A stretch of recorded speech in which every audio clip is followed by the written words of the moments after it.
Welcome to this tutorial video on how to email a sheet in both CSV and Excel formats.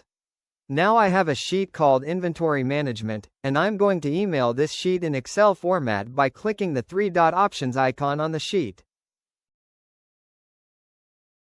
The Sheet Options page will open, where you need to click on Email Excel option to initiate the email process.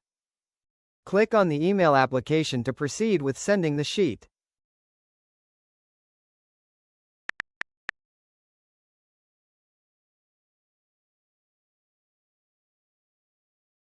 The sheet has been successfully sent via email in Excel format.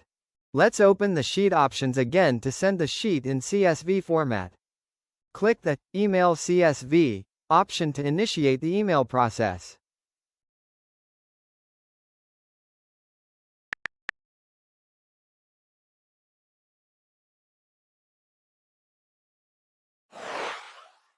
The sheet has been sent via email in CSV format.